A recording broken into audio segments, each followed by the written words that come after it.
reunidos neste lugar para te honrar, para te exaltar. Que o Senhor seja exaltado neste lugar, em nome de Jesus. Que maravilha poder contar com irmãos, com pessoas que querem, né, juntos louvar e glorificar o nome dele. É muito bom. Pai, eu quero te agradecer, Senhor, por enviar anjos para estar ao redor deste lugar. Obrigado, Jesus, pelos nossos ouvidos atentos à tua voz. Obrigado, Senhor Jesus, por falar ao nosso coração nesta noite, porque nós estamos prontos para te ouvir.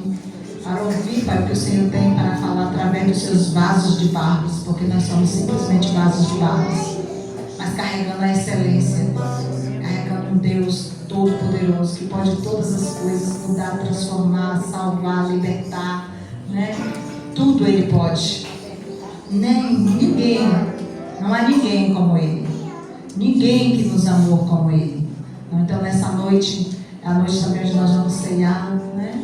Onde nós vamos dizer que estamos aqui unidos nele, por Ele, para Ele, né? Porque tudo que nós temos veio dele, como cantamos aqui, né? Então eu quero agradecer a Deus também por enviar pessoas comprometidas para estar andando comigo, né? E juntos nós fazer a obra grandiosa do Senhor nesta terra, saber qual é a missão que Deus nos deu. Obrigada. Saber a missão que Deus nos deu é muito importante, porque é por isso que nós vivemos, é por isso que nós estamos aqui, para cumprir o desejo, a promessa, os estatutos, as ordenanças do nosso Pai, né? Então, feliz de ver assim os meus amigos, né? Amigos de toda parte, eu creio, glória a Deus, de Cabralha, Guaratinga, em outros lugares, né? Assim, igrejas também. Eu creio que está acontecendo algo em nossa cidade maravilhoso, que é a unidade, né? E eu sempre lembro quando eu falo de unidade, eu lembro sempre de Neemias e de Ezequias, né? Foram pregadores da unidade, e assim eu me vejo também, como pregadora da unidade, porque eu creio em um só corpo, o corpo de Cristo na terra. Eu creio em um só pastor, um só rebanho, e um só pastor, né? Então nós somos todos arrebanhados por Ele, né? Embora temos denominações, mas somos um só nele. E aí a ceia representa isso, a mesa do Senhor, não é a mesa do MINDRE, do Ministério da Reconciliação, é a mesa do Senhor, né, onde Ele se encontra. E antes de começar, antes de chamar aqui o que vai compartilhar conosco nesta noite, eu também quero compartilhar uma palavra aqui rapidinho, e dizer assim que foi maravilhoso, que tem sido maravilhoso cumprir o chamado do Senhor, porque não há peso, né, no chamado do Pai. Ele nos chama e Ele mesmo sustenta a obra que Ele chamou, né? Ele chama e sustenta. Então, às vezes a gente fica até apreensivos com algumas coisas, mas é Ele que está no controle de todas as coisas, né? Ele está. E Ele sempre está nos trazendo palavras como essa, né? Que a Vera trouxe aqui, dizendo: não temas, eu estou contigo. E é assim que eu creio, né? Porque assim Ele tem falado. Eu creio verdadeiramente que Ele não vai faltar pessoas para a gente poder andar junto. Então, hoje foi a inauguração do Esquadrão da Vida, que não teve durante a noite, durante o dia, né? Aqui durante a noite, né? Os convidados, mais pessoas que não estavam lá, mas agora está. Então, assim, foi muito bom. E eu creio que será uma obra grandiosa, onde toda a Bahia vai saber. A Bahia só não, né? O mundo vai saber desse trabalho. Eu quero ler aqui rapidinho. Salmo 146. Salmo 146.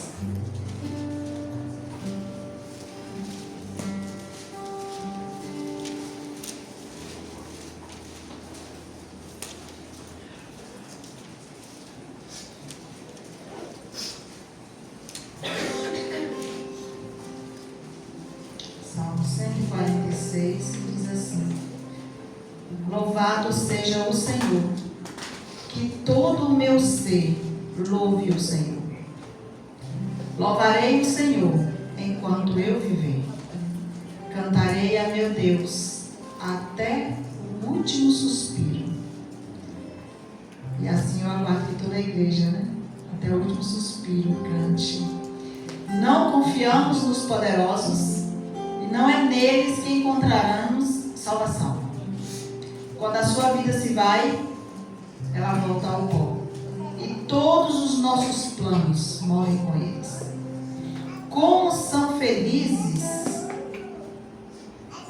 os que têm o Deus de Jacó como seu auxílio, aqueles que põem sua esperança no Senhor, seu Deus.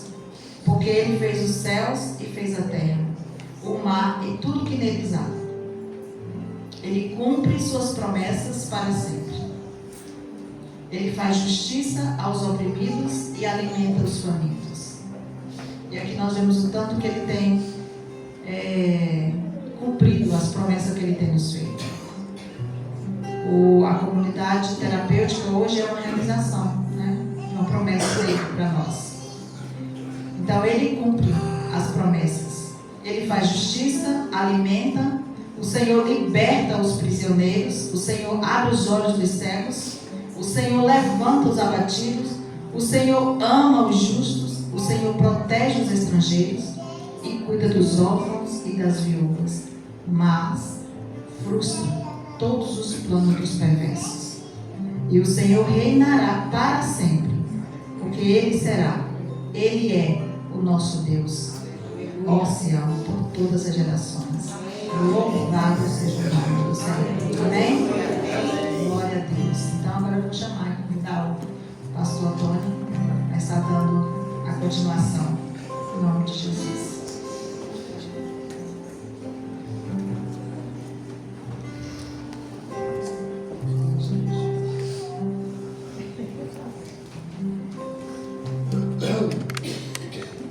Boa noite, igreja, graças e paz. Que alegria estarmos aqui, dessa vez participando de uma festa de inauguração do Esquadrão da Vida, Unidade Anápolis. Tudo aconteceu muito rápido, mas é porque Deus urge nesse tempo levantar pessoas com coragem e que se dispõem ao enfrentamento. Então nós louvamos a Deus, e a pastora Lene estava falando aqui de unidade. E eu e o pastor Samir, nós carregamos isso com muita violência. Em 2018, eu presidi uma igreja em Campo Grande e o pastor Samir presidia outra denominação, na verdade. Porque, como ela disse aqui, igreja é uma só. Jesus não vem buscar as igrejas. Ele vem buscar a sua igreja. Então, eu me sinto muito à vontade aqui em cima, porque aqui é a minha igreja. É a minha igreja. E aí o pastor Samir me convidou. Eu dirigi uma igreja que a denominação se chamava O Caminho, e ele presidia a igreja Resgate. E ele me convidou para que nós uníssemos a nossa igreja. E ele disse: olha, Tony, eu não sei como que Deus vai fazer, mas eu sinto no Espírito que é de Deus a gente promover uma unidade entre nós. E eu orei a Deus e falei com alguns pastores que a gente sempre se aconselha com eles, porque na multidão de anciãos há o melhor conselho, né? E acabou que nós, em outubro de 2018, fizemos um culto na cidade de Campo Grande, chamado Culto da Unidade, e ali a igreja O Caminho deixou de existir. E nós passamos a integrar a igreja Resgate, e Deus tem feito uma obra fabulosa de lá para cá. E eu inicio na vida do pastor Samir porque eu considero ele e a Magali os pastores meu e da minha família. Eles são os meus pastores. Eu tenho vários pastores pelos quais eu oro por eles e reconheço a autoridade pastoral deles, mas o pastor da linha de frente, que é a pessoa que está comigo, que aconselha, que fala, que orienta, que argumenta, que estabelece um destino, é ele. Então, a unidade, ela vem estabelecida numa lei espiritual do Salmo 133, que onde diz que onde há comunhão, Deus ordena a bênção e a vida eterna. E o mundo espiritual é regido por leis espirituais. Existem princípios dos quais Deus não abre mão. Nós, na física, quando nós estudamos a física, apesar de que não é a minha área de formação, mas a gente vê, por exemplo, as leis de Newton, elas são bem estratificadas ali, a lei tem a lei da inércia, tem a lei da dinâmica, e tem a terceira lei de Newton, que é a lei da ação e da reação. Isso que eu quero falar hoje aqui. Aleluia, Jesus. A lei da ação e da reação diz que toda ação comporta uma reação em igual intensidade no sentido contrário. Então, o mundo espiritual, ele fixa a lei, a terceira lei de Newton, no livro de Gálatas, capítulo 6, versículo 7, que diz: não erreis, Deus não se deixa escarnecer. A ação do homem vai comportar uma reação no sentido contrário, na mesma intensidade. Aquilo que o homem plantar, certamente colherá. E vendo tudo o que aconteceu ali hoje, durante o dia, né? Naquela rua João Passos, é isso? Jair Passos, irmão Jair Passos, número 200, a gente vê que Deus, na verdade, Ele está estabelecendo os pontos que Ele quer na terra para que a sua palavra ilumine o mundo. E hoje eu falei de uma palavra ali que eu quero repetir aqui, de João 14. A turma vai falar: o Tony não lê Bíblia, né? Ele vai pregar a mesma coisa de novo. Mas eu não poderia deixar de falar disso. João 14, versículo 1, ele diz: não se perturbe, não fique constrangido, não se turbe o vosso coração. Credes em Deus, crede também em mim. Na casa de meu Pai. Essa preposição essencial é engraçada, porque se fosse lá no Mato Grosso do Sul, nós diríamos na casa do meu pai. Mas é na Bahia, então já diz na casa de Painho, na casa de meu pai. Essa preposição, ela já vem mais baiana que sul-mato-grossense. Ela já me deu inveja santa aqui. E eu estava analisando isso, porque o hábito do baiano é falar isso, né? Então, na casa de meu pai, porque tem uma conotação de intimidade mais profunda. Na casa de meu pai há muitas moradas, e se não fosse assim eu não teria dito. Então, quando ele diz ali na casa de meu pai, nós olhamos para aquela casa ali na rua Irmão Jair Passos, número 200, a gente vê, e hoje muitos de nós estivemos ali dentro, conhecemos os cômodos ali, e é interessante nós entendermos que todos que se achegaram ali hoje foram bem recebidos, como todos aqueles que irão ali para tratamento serão bem recebidos. Porque o fundamento que vai levar a uma atenção diferenciada na vida daqueles que serão acolhidos ali é o amor, e eu falei disso hoje. É o principal fundamento. A igreja de Deus, assim como Adão e Eva receberam um mandamento no paraíso, a igreja de Deus tem só um mandamento nesse tempo de hoje, que vem sedimentado em Lucas 10, quando diz ali: amarás, pois, o Senhor teu Deus de todo o teu coração, de toda a tua alma, de toda a tua força, de todo o teu entendimento. Então Jesus está dizendo para os discípulos: vocês têm um mandamento, que é o amor. E esse amor, ele é representado por uma ação do amor em nós. Romanos 5,5 fala que o amor de Deus foi derramado em nossos corações. Esse amor de Deus derramado em nós é uma ação de Deus, mas a ação de Deus em nós requer de nós uma posição, nos colocarmos em um lugar, que é a reação. E a reação nossa em relação ao amor de Deus e amar a Deus, porque temos o amor dele, é amar o nosso próximo. Então nós reagimos ao amor de Deus quando nós amamos o nosso próximo. Nós destinamos ao nosso próximo esse amor que foi derramado. Então há um transbordar. Por isso que Coríntios fala que um rio de água viva fluirá. Fluir é aquela água que não fica parada, é aquela água que é derramada porque ela tem em excesso dentro de nós. Esse amor excessivo, esse amor em que nós recebemos, aí nós podemos fazer uma analogia das pessoas que chegarem, dos acolhidos que chegarem ali no esquadrão da vida. Nós podemos fazer uma analogia que quando eles chegarem, eles vão passar por uma triagem, uma anamnese, um questionamento, inúmeras perguntas serão feitas. E é exatamente o que Jesus faz conosco quando Ele nos dá a nova vestimenta da vida eterna. Essa vida nova que nós recebemos. É como se aquele acolhido fosse ali receber uma porção diferente na vida dele que ele ainda nunca vivenciou. Porque ele vem de um ambiente degradado, deturpado, sofrido, terrível, e de repente ele aceita a triagem, e ali nós vamos ali para a sala de jantar, né? Ficou boa a cozinha lá, né, gente? Hoje o negócio estava estreito lá. Meu Deus do céu, aquela canjica com coco é surreal. Aquilo não existe, gente. É só o céu para ser melhor com a canjica daquela. E quando a gente estava vindo para cá, agora nós passamos num panificador a tomar café chamada Pão e Vinho. Está aqui a ceia.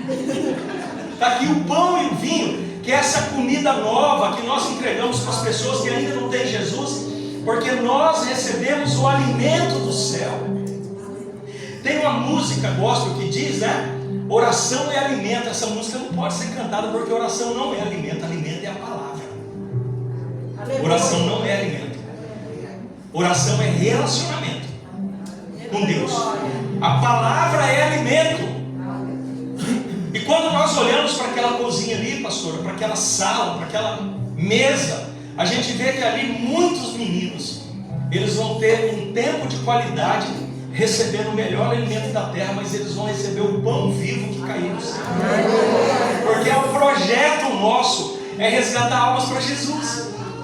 O projeto do Esquadrão da Vida é continuar sendo disfarçado de comunidade terapêutica, porque na verdade o Esquadrão da Vida é uma igreja. Ele é um lugar de salvação. Ele é um lugar que a verdade é estabelecida. Ele é um lugar de renovo. E ali nós vamos para a sala de estar. Vai ter muitos momentos que os meninos vão ter comunhão entre eles. E vão ter ali alguns coordenadores, vão estar junto ali. E a comunhão, como eu disse aqui, ali em Atos capítulo 2, versículo 42, a Bíblia diz que eles perseveravam na comunhão, na oração, no partir do pão e na doutrina.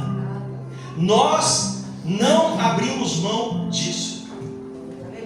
E sala de estar é sala de permanecer, mas é sala de estar regada com a palavra de Deus, porque só a palavra de Deus consegue nos dar um destino profícuo. Só a palavra de Deus consegue preencher aquilo que lá em Eclesiastes 11 a Bíblia diz que Deus colocou a eternidade no coração do homem. Todo ser humano tem um desejo profundo pelo sobrenatural. Os homens, eles amam o ocultismo. Eles gostam de assistir filme, aqueles vídeos onde aparece anjo, demônios, onde os objetos se movem sozinhos. Eles gostam disso. Por quê? Porque o homem, ele tem dentro de si, independente da sua crença, ele tem dentro de si um vazio no seu coração, que é a eternidade que Deus colocou e que só pode ser preenchido por Jesus. Por isso que o uso abusivo de álcool e drogas, por isso que o jogo, por isso que a prostituição, por isso que a mentira, as obras da carne, por isso que a compulsão por compras, elas só conseguem dar um alento, um subterfúgio por um pouco período de tempo. Porque o mundo, ele tem paz também. O mundo tem paz. Mas Jesus disse assim: eu vos dou a minha paz. A minha paz vos dou, não a paz que o mundo dá.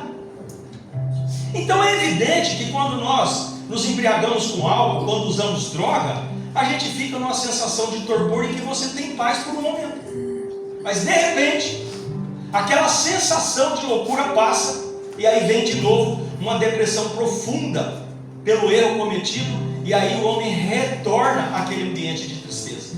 Por isso que é importante nós termos uma sala de estar, onde a comunhão é estabelecida no fundamento que é Cristo. Nós precisamos construir uma sala de estar. Ali em 2 Timóteo, a palavra de Deus diz, no capítulo 2, Paulo fala a Timóteo: procura apresentar-se a Deus como obreiro aprovado, e que maneja bem a palavra da verdade, que não tem do que se envergonhar. Ali, certamente, na unidade do Esquadrão da Vida, nós vamos ter muitos momentos de estudo. Os meninos vão passar pelas fases e vai ter estudo, e vai ter relatório, e vai ter anamnese, e vai ter cobrança, e vai ter crescimento. E aí vocês vão postar a foto lá, fulano de tal mudou de fase, vai para a primeira fase, saiu da triagem. Fulano de tal chegou na segunda fase. E o menino vai estar ali, e a mãe vai estar intercedendo, e a família vai estar orando, e a igreja vai estar sustentando. Mas vai chegar um momento em que vai ter uma fotografia do primeiro certificado de conclusão de alta terapêutica. Aquele menino ficou ali 9 meses, ele se recuperou, ele compreendeu o Evangelho, e agora ele vai querer ajudar a obra, e ele vai voltar lá para o ambiente dele, não para voltar ao uso da droga, mas ele vai voltar para resgatar os colegas e amigos que ficaram naquele ambiente. E é essa porção da reação do amor de Deus na vida dele. Nós temos ali muito serviço para fazer. Antigamente chamava de labor-terapia, mas agora o governo federal entendeu que não pode ser chamado de labor-terapia. Agora é autocuidado.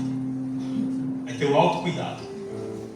E na sala de serviço é onde nós vamos entender o propósito de Mateus 28 e Lucas 16 e Marcos 16:15, que é o ID de Jesus.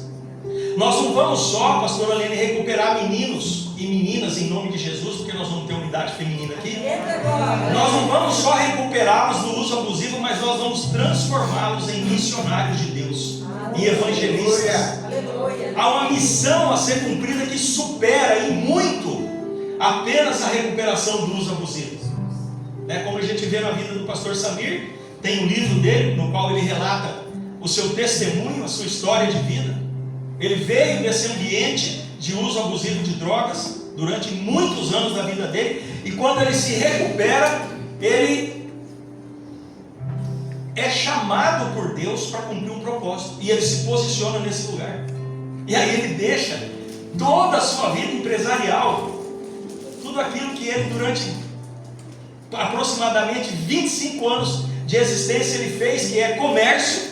Ele deixa isso e muda radicalmente o seu destino para uma estrutura de cumprir um propósito de Deus através de um chamado específico, que é trabalhar com recuperação de meninos e meninas. Aquilo que Deus fez na vida dele, ele manteve um interesse pelo propósito de Deus de também levar para outras pessoas, dando a Deus uma reação da ação daquilo que Deus fez na vida dele.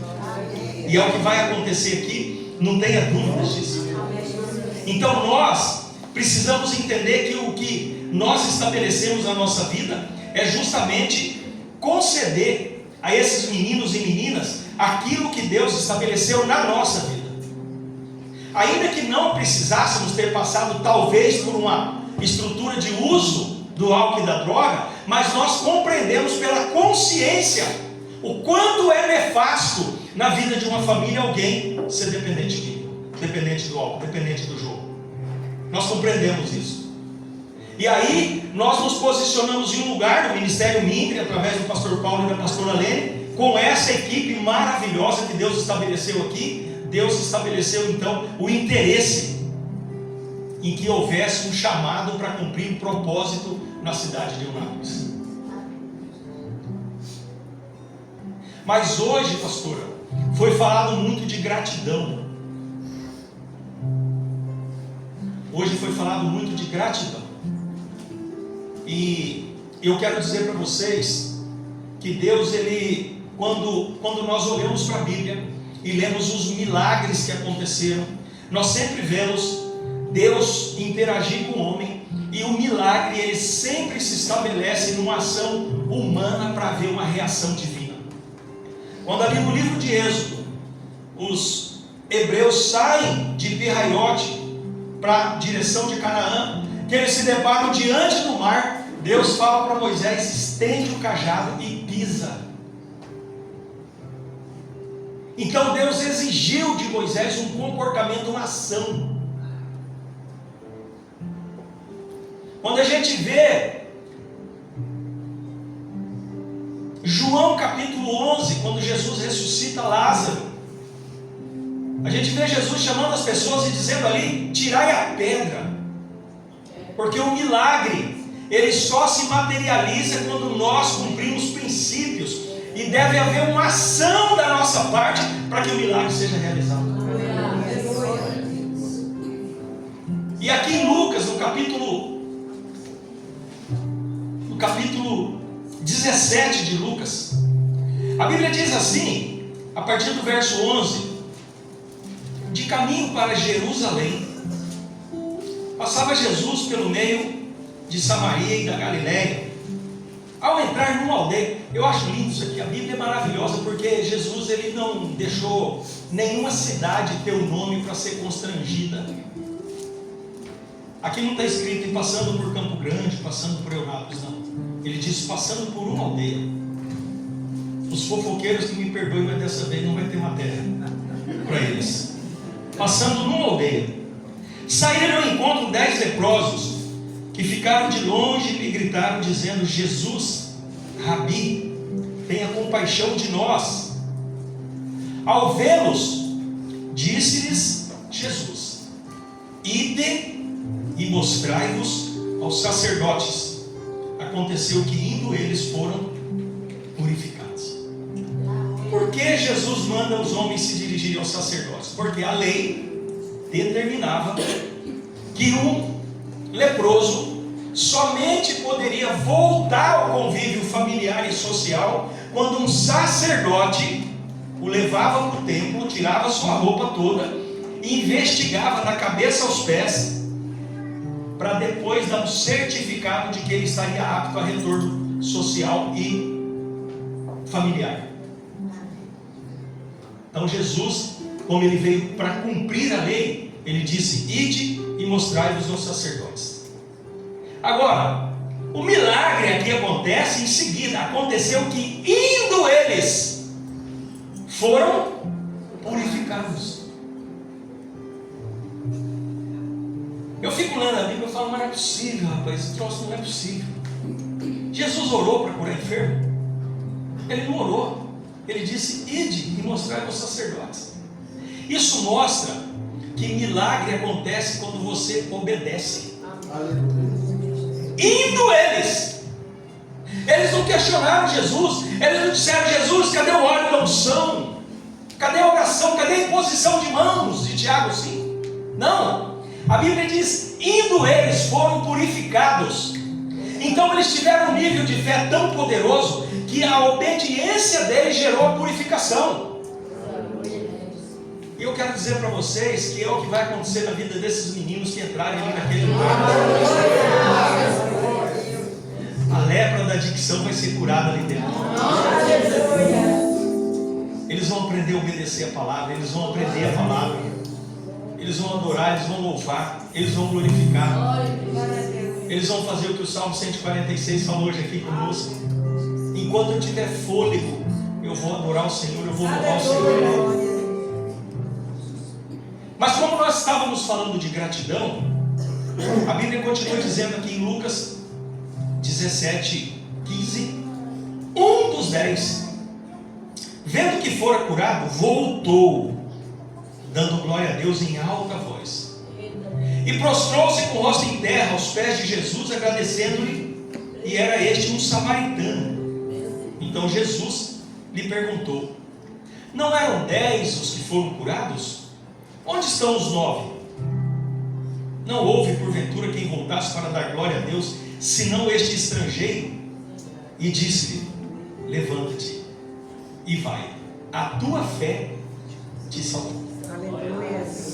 Quando nós pensamos na vida eterna e nós pregamos, nós estamos na igreja, nós jejuamos, nós oramos, meditamos na palavra, a gente evangeliza, cumpre missão, tudo isso que nós fazemos no ambiente espiritual é por uma coisa só: é pela vida eterna, porque o propósito único é esse.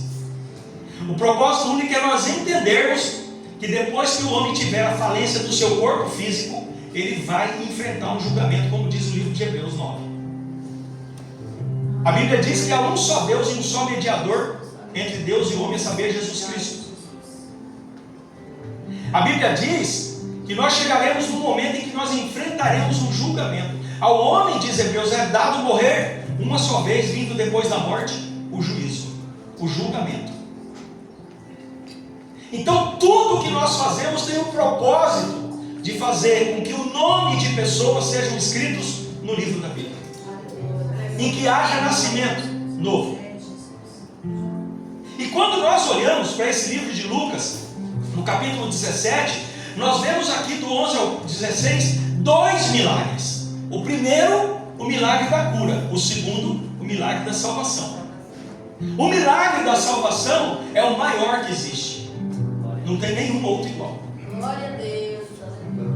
E a gente observa que 10 deles receberam o milagre da cura pela fé e pela obediência. Mas o maior milagre, que é a salvação, foi recebida por causa da gratidão.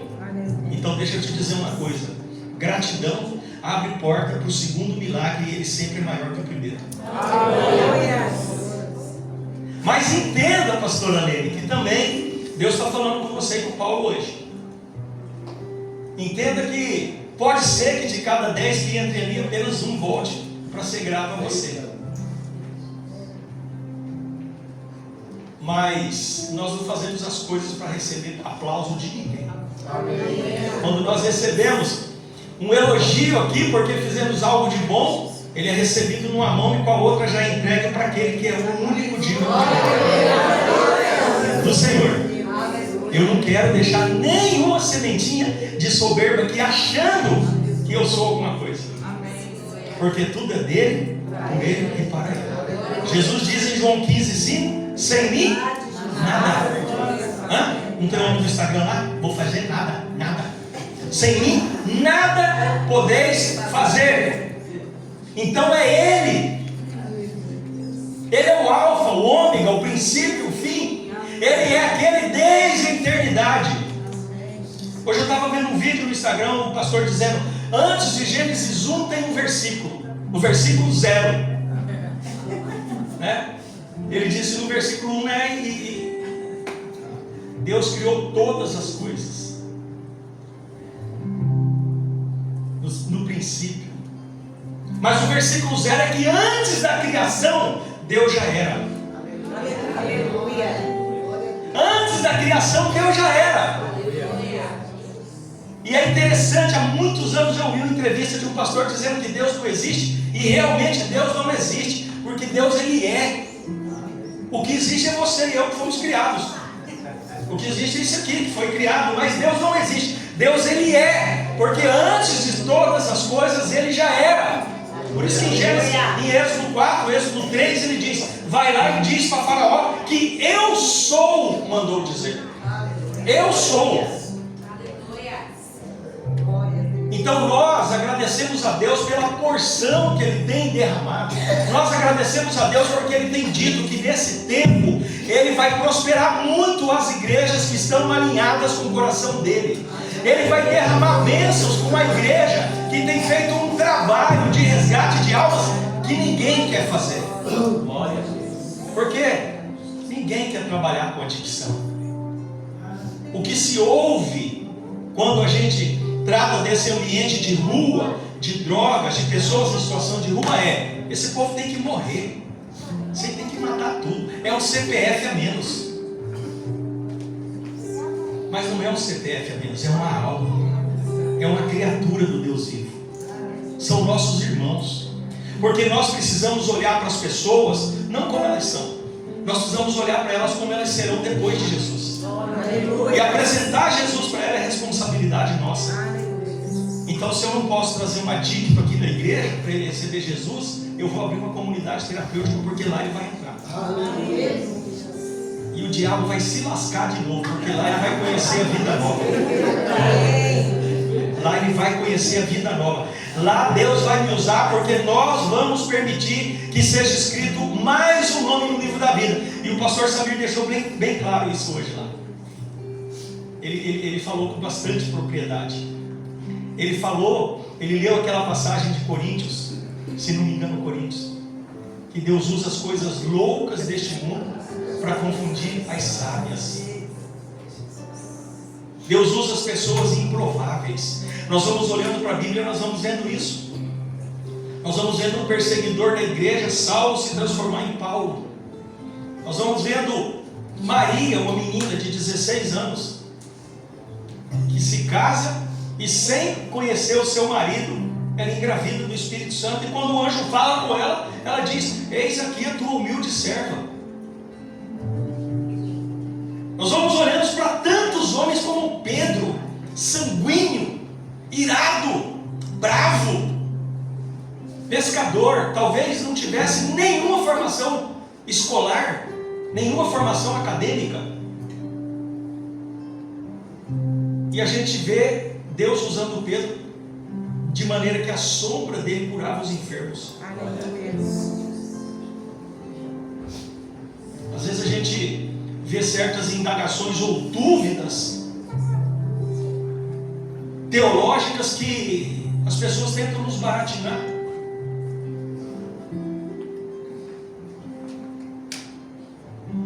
Ah, pastor, eu posso beber vinho porque Jesus transformou água em vinho. Faz o seguinte, irmão: na hora que você ressuscitar um morto, comemora tomando uma taça de vinho, porque Jesus ressuscitava mortos. A gente às vezes fica pego em coisas pequenas, em teologias, como Paulo falava, é discussão vã. Então, o principal fundamento pelo qual nós trabalhamos com vidas é trabalhar a favor de um livro, que o nome dele lá na Bíblia é Livro da Vida. É encher esse livro de nomes, é batizar pessoas, às vezes errando, porque nós somos humanos. Eu sempre tenho uma frase que eu digo, que Jesus não veio para retirar a nossa humanidade, ele veio para mudar a nossa identidade, ele veio para nos transformar de inimigos em filhos. Mas nós somos humanos, nós continuamos humanos. É por isso que Hebreus 10:25 fala que nós temos que congregar, porque na congregação nós somos afiados um com o outro. Na congregação nós adoramos na coletividade. Na congregação uns têm salmos, outros têm hinos, outros têm cânticos, outro tem uma palavra, outro tem uma orientação. É na congregação que nós nos tornamos iguais. É na congregação que Deus derrama a bênção do Salmo 133, a comunhão que gera vida e bênção. Então nós obedecemos princípios, nós obedecemos leis espirituais. E Deus, Ele vai derramando sobre nós e nos dando um destino. Nós vamos recebendo um destino. Eu sempre digo, e eu falei no último dia que eu preguei em Campo Grande, sobre a cruz. Por que a cruz é o símbolo de Cristo? Por que ela representa toda a estrutura cristã? Porque lá em Êxodo capítulo 10, lá em Êxodo 20, aliás, a Bíblia traz os 10 mandamentos. E quando nós lemos os 10 mandamentos, nós vemos a primeira parte dele, a primeira porção dos 4 mandamentos, um relacionamento de Deus com o homem, que é, não tomar o nome em vão, amarás o Senhor teu Deus, não fará imagens. Então é o relacionamento que nós falamos da terra para o céu, é um relacionamento vertical. E aí quando nós olhamos as outras 6 partes dos 10 mandamentos, em Êxodo 20, fala ali: não roubarás, não matarás, não cobiçarás. Está falando do relacionamento do homem com o seu semelhante. Então é um relacionamento horizontal.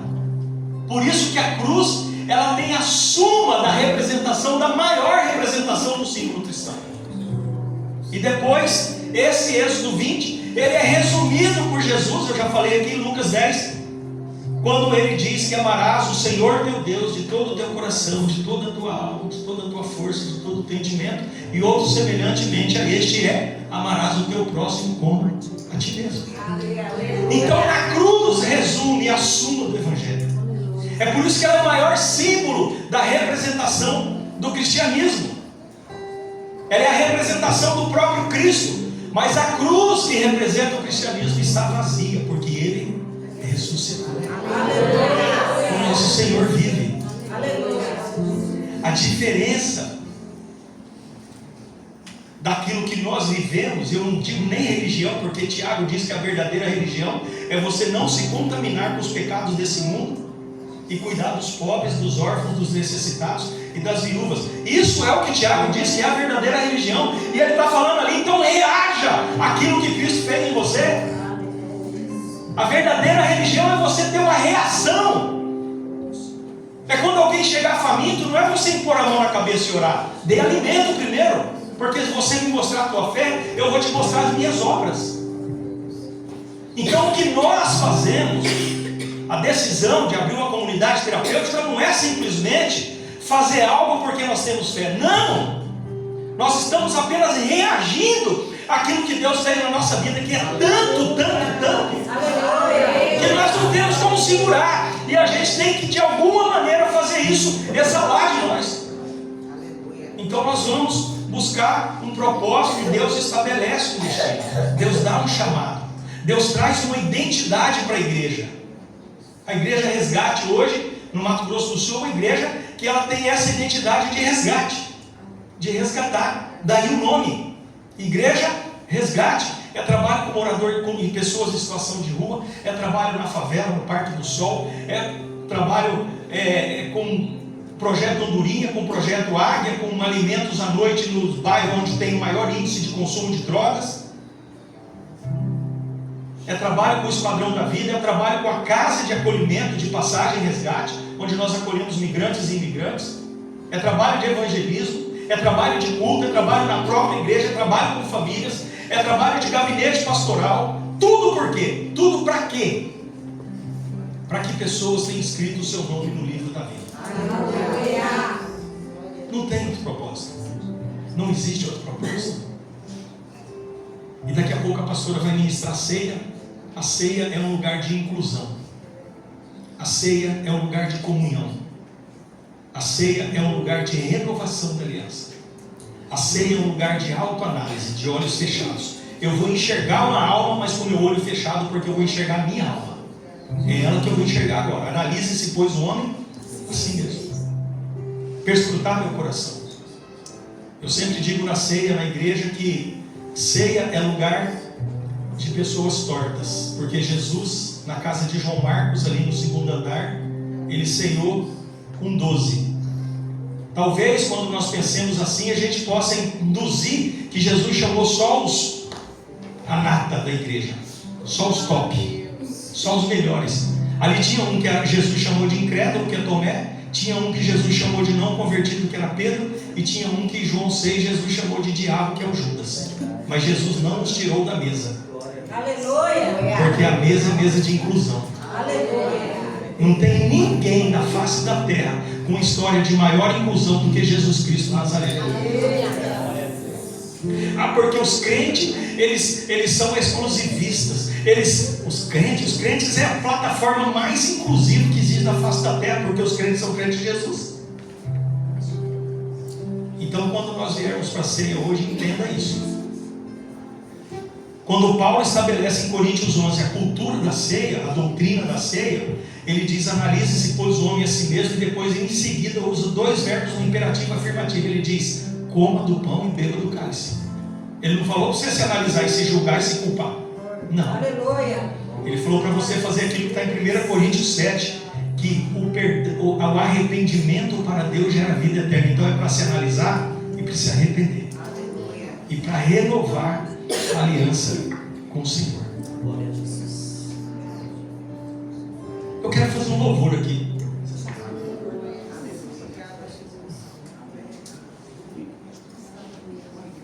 Eu quero terminar fazendo um louvor, porque eu falei hoje que Jesus, quando ele ia do caminho de Jerusalém, e eu quero fazer esse louvor porque qual a finalidade nossa? É que pessoas morem na Jerusalém celestial. Amém?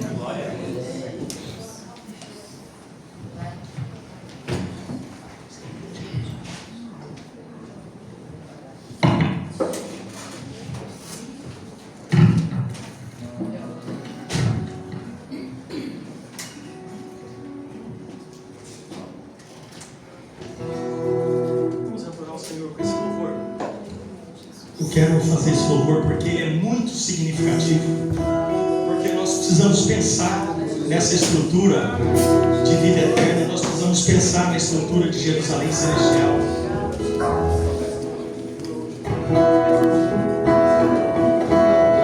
Há uma terra do outro lado,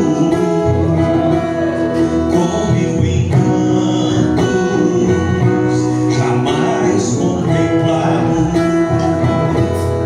linda cidade, cidade alegre.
Aleluia.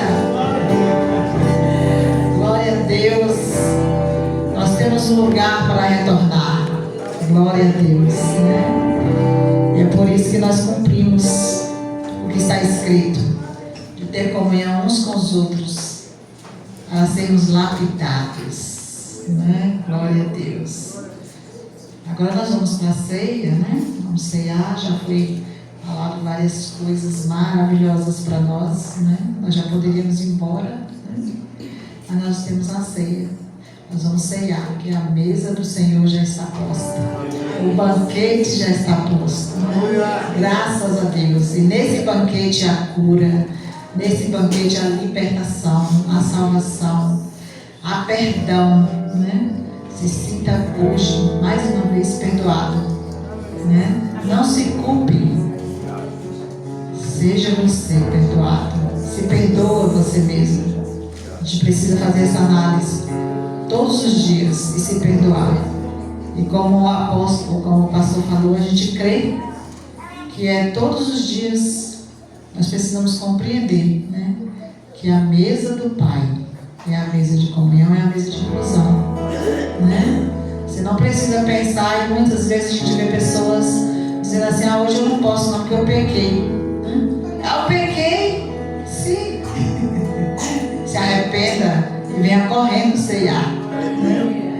Ele está de braços abertos. Você dá um passo e ele dá 10 ao teu encontro. Aleluia. Então é isso. Ele diz também que muitos morrem por não discernir o corpo, né? E discernir o corpo é discernir o corpo dele, o corpo de Cristo, que foi entregue por nós. E lá em Efésios 1, olha o que diz lá em Efésios 1:5. 1:5 não, 1:4.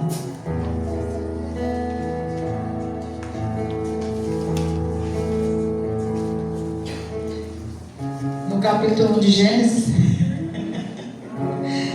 Efésios 1:4 diz assim: mesmo antes de criar o mundo, Jesus já te amava. Jesus já nos amava. Deus já nos amava. Antes de criar o mundo, Deus nos amou e nos escolheu. Onde? Em Cristo Jesus. Ele nos escolheu para sermos o quê? Para sermos santos. Cheio de culpa? Sem culpa. Diante dos homens, diante dele, né? E ele nos predestinou para si, para nos adotar como filhos por meio de Jesus Cristo, conforme o bom propósito da sua vontade. Deus assim o fez para o louvor da sua graça gloriosa, que ele derramou sobre nós em seu Filho amado. E ele é tão rico em graça, que comprou para nós a nossa liberdade. E comprou com o quê? Com o sangue do seu Filho. E condenou, perdoou nossos pecados. Um pouquinho, generosamente derramou, nos entregou uma mesa, uma ceia, né? Então derramou sua graça sobre nós, e com ela toda, não é um pouquinho, é toda sabedoria e todo entendimento. E toda sabedoria e todo entendimento, você precisa gastar tempo para entrar no secreto e aprender diretamente com ele. O secreto é onde nós realmente adquirimos entendimento sobre a nossa identidade. Quem sou eu? Quem é você? É no secreto, é nesse lugar. Aqui nós glorificamos, nós exaltamos, nós estamos juntos coletivamente, mas há uma necessidade de você entrar no teu quarto, fechar a tua porta, falar com ele, e ele vai te mostrar O que você orou em secreto, Ele vai apresentar para que todos possam ver a sua oração em secreto. Então agora Deus, no 9 aqui, no 1:9 de Efésios, diz: agora Deus nos revelou a sua vontade secreta a respeito de Cristo. Isto é o cumprimento do seu bom propósito. E o plano é este: no devido tempo, Ele vai reunir sob a autoridade de Cristo tudo que existe nos céus e na terra. E além disso, em Cristo nós nos tornamos herdeiros de Deus, pois Ele nos predestinou conforme o seu plano e faz que tudo ocorra de acordo com a sua vontade. Então, o propósito de Deus era que nós, os primeiros, devemos confiar em Cristo, louvar a Ele e dar a Ele a glória devida, porque toda glória, toda honra seja dada ao nosso Deus, ao nosso Pai amado, aquele que cuida de tudo para nós, né? E eu tenho visto Ele cuidando de tudo para nós. Eu tenho visto Nápoles, uma só igreja. Aleluia. Eu tenho visto a Bahia, uma só igreja, em nome de Jesus, né? Que nós estejamos assim, juntos e unidos num só propósito, não olhando placas, mas olhando para Ele, olhando para a ceia. Nós vemos Ele, um Pai desejoso de se relacionar com cada um de nós.